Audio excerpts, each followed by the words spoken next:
आजकल कंप्यूटर शुरू करना कितना आसान हो गया है। बस एक बटन दबाने की देरी और कुछ ही सेकंड में कंप्यूटर शुरू भी हो जाता है। Generally,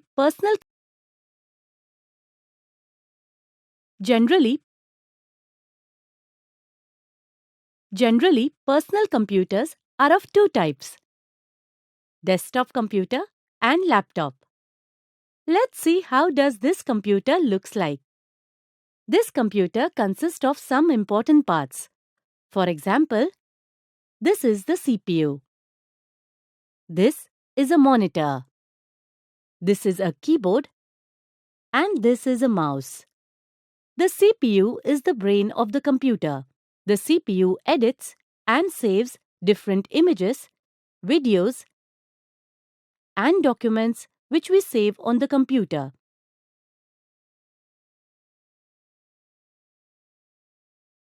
So where do we get to see this edited data? Of course, on this monitor. When we want to type something or insert numbers, this keyboard helps us to do so. And mouse helps us to access and open files on a computer.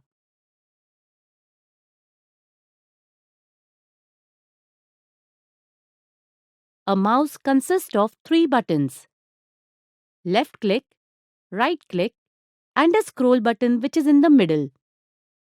We will again see the brief on the above.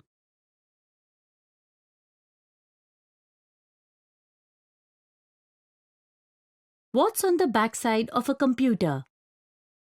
In order to make the computer work smoothly, we need to connect all these parts to the CPU. Let us see how to connect these parts to the CPU. This is a rear view of the CPU. Now we all know a computer needs electricity to run. So for the supply of electricity, we need to connect the power cable to the CPU. Next, to see the displayed images or text on the screen, we need to turn on the monitor. To view the actual work going on in CPU, we need to connect the monitor cable to the monitor port on the CPU. To connect it, we use this power cable. Similarly, the keyboard and mouse can be connected to the CPU. You must have seen when the CPU is turned on and working, the temperature inside it starts increasing. The fan inside the CPU helps cool down the temperature by circulating air.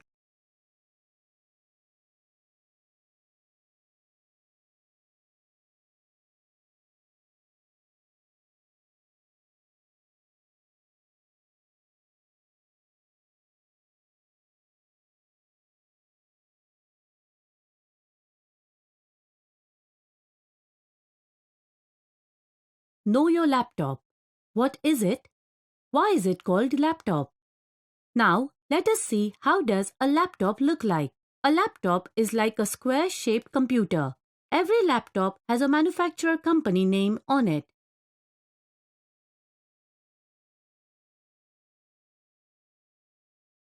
If you carefully look at it, you will notice that the laptop is slightly thicker near the hinges and narrower on the other side. We can open the laptop's lid from the narrower side.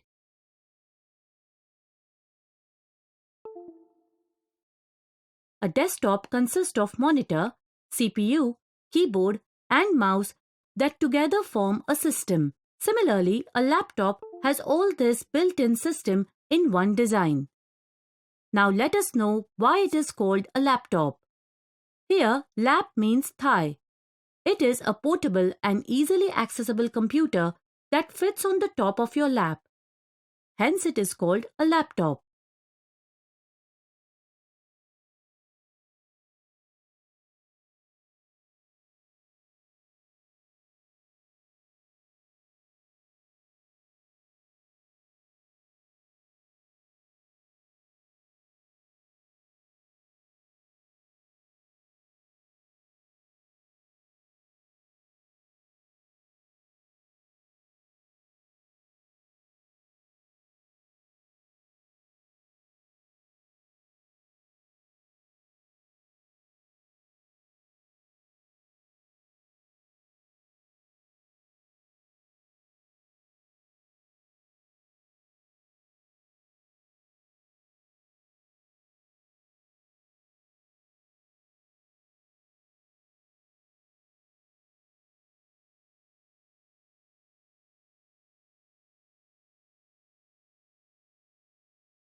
How to open the laptop lid.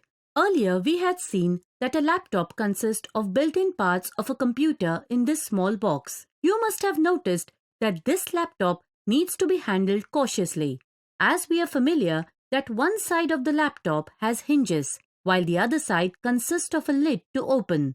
To open this lid, pull and hold the lid with one hand and place your other hand on the base. Next, slowly and carefully pull the lid upwards. You can see the laptop is open.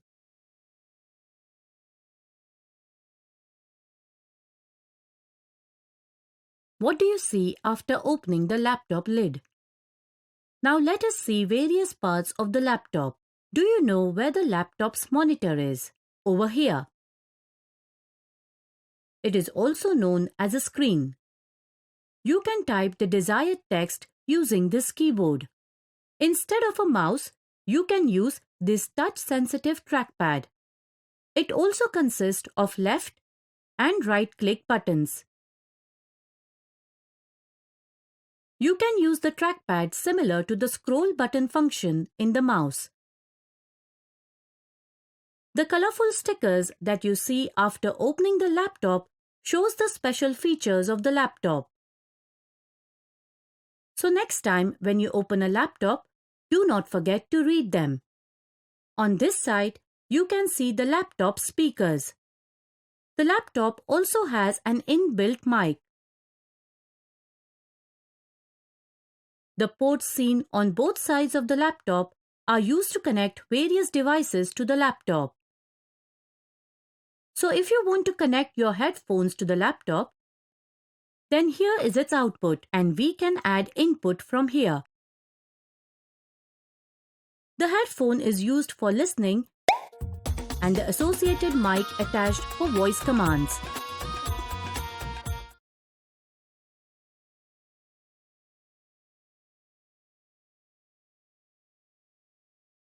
What's on the back side of laptop? Until now, we have seen all the parts of a laptop but could not see the CPU. This is because the CPU is placed at the base of the laptop. The laptop also has a battery that can be charged so that the laptop does not require a continuous power supply. This makes the laptop portable and easy to carry anywhere. Now this is the rear view of the laptop. Here you can see the ventilation for a laptop is carried out. Now in this laptop, you can see the battery is connected from outside, so it is easily removable.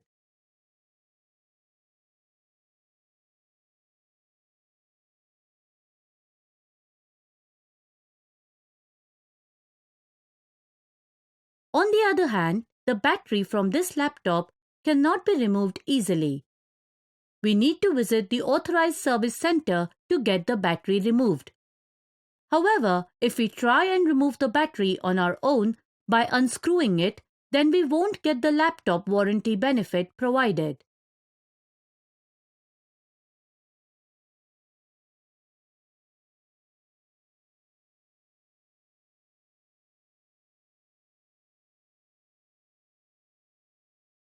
At the end of this activity, you will be able to start up a computer and understand the startup process.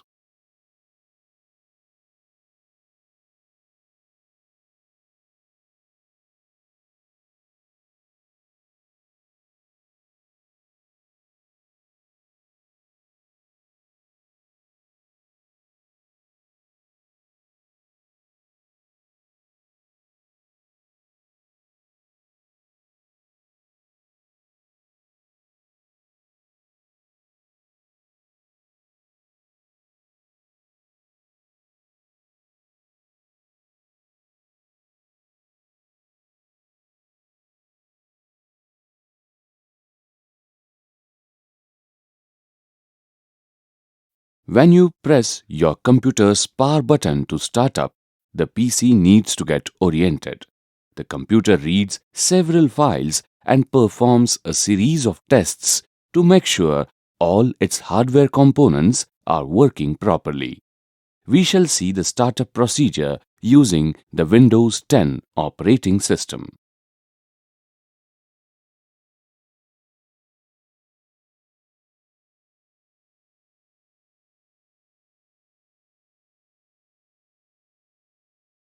The microprocessor sends a command to the computer's read-only memory (ROM) chips to run the computer's basic input-output system BIOS boot program.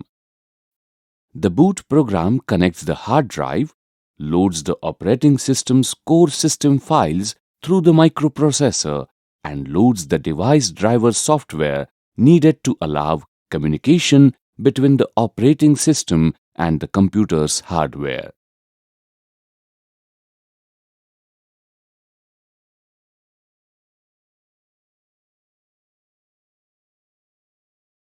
The operating system then contacts the hard drive and loads the graphics, files and font files needed to properly display the system's desktop.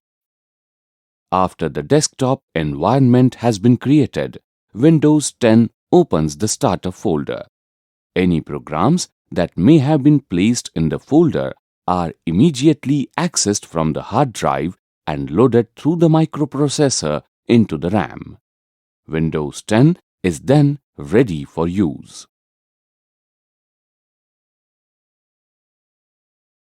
You have reached the end of the activity. You have learned starting up a computer and how the startup process works. Arrange the statements related to the startup process of the computer in sequence.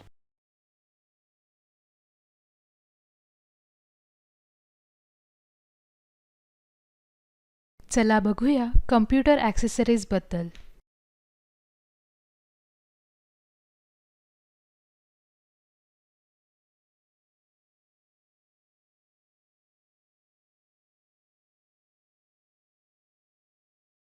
Mouse. As per your need, you can connect an external mouse to the laptop.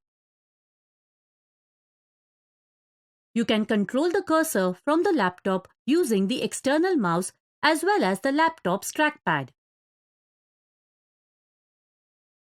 A USB dongle is used to connect a wireless mouse to a computer or laptop. After the mouse is connected, you can see a red light blinks from the bottom of the mouse. This means the mouse is now ready to use.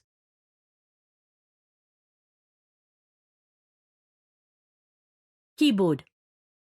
You can also connect an external keyboard to the laptop when needed.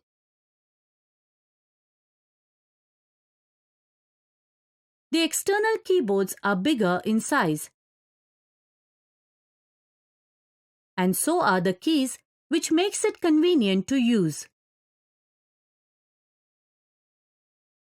When the external keyboard is connected to the laptop, we can enter data using the laptop keys as well as the external keyboard.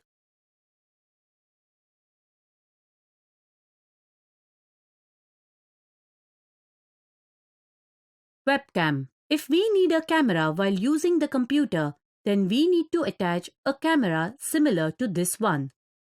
It is known as a webcam.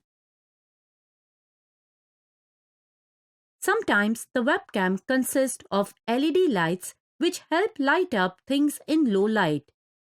Now let us see how to connect a webcam to the computer.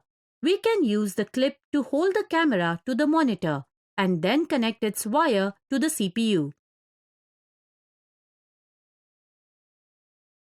If you look closely, you can see a camera above the laptop screen and a light next to it.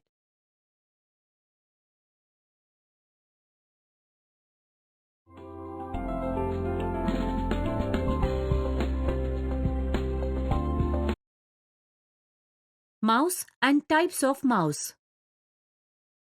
Usually, we use two types of mouse. The one which is connected to wire and the other one is wireless, means without wire. The wired mouse is used by connecting the wire to the laptop. Similarly, you can connect the wireless mouse using the dongle. You get the USB dongle along with the mouse, which is also known as connector. Now you must be thinking how exactly does this wireless mouse work as it does not have any power supply? The wireless mouse consists of a battery, which is why it works even if it is far away from a laptop or computer. Some types of wireless mouse have a power supply on and off button, while other types do not show light even when turned on. Then how do we know that the mouse is connected to the laptop or computer? It's very simple. If the mouse is connected, it will move the cursor. So if we move the mouse, the cursor moves. This indicates that the mouse is connected to a computer or a laptop.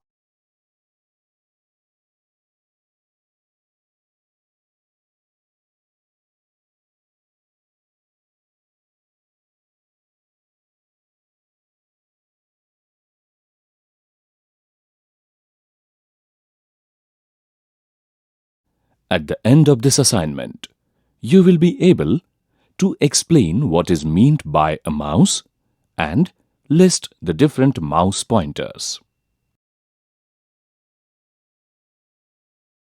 A pointing device is one with which you can control the movement of the pointer to select items on a screen. Pointing devices provide a comfortable interface with the system unit by accepting pointing gestures and converting them into machine-readable input. Examples of pointing devices include the mouse, joystick, touchscreen, light pen, and stylus.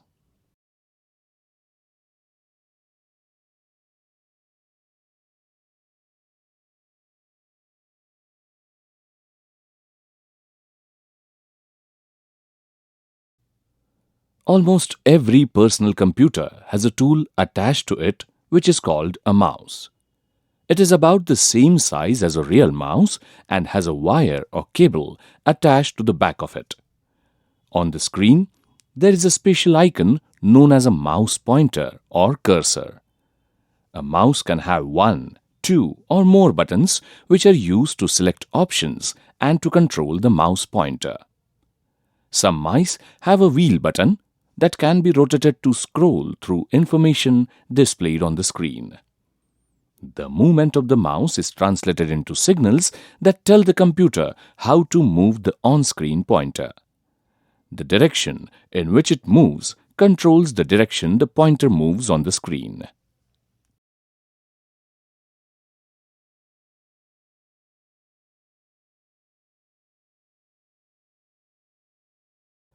The arrow mouse pointer is the one you will see most often, but it can appear as other icons depending on the area of the screen the pointer is in and the task being done. Here, you can see the different forms of the mouse pointer.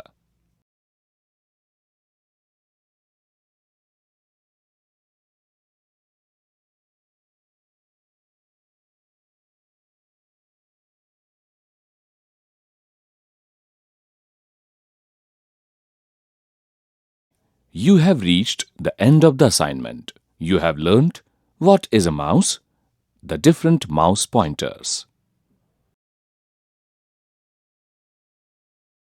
Match the columns.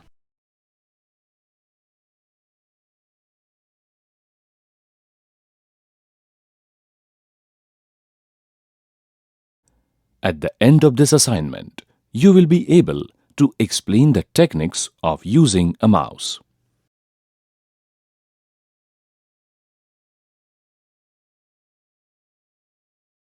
You need to know 5 techniques to use a mouse.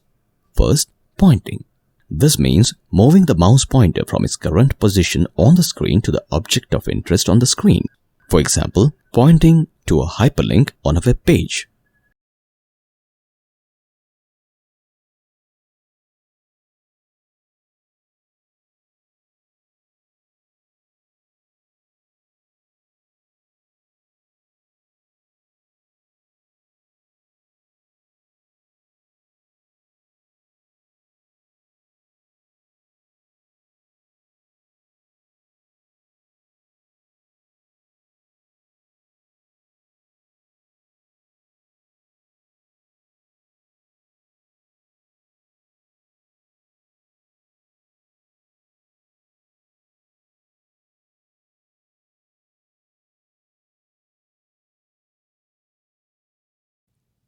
This means to press and release the left mouse button.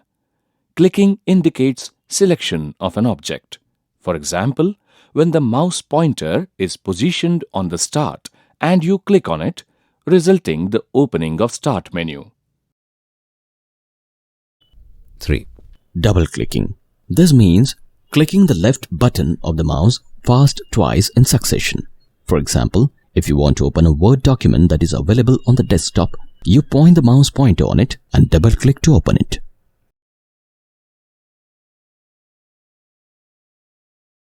This is normally referred to as drag and drop. Dragging means moving the mouse pointer on an object, pressing or holding the left mouse button down, and then moving the mouse pointer. The release of the mouse button after moving the object to a specific location is called dropping. For example, you may use this method to copy or move documents from one location to another. This means clicking the right button of the mouse. Usually, it is used to display a shortcut drop-down. You have reached the end of the assignment. You have learned techniques of using a mouse.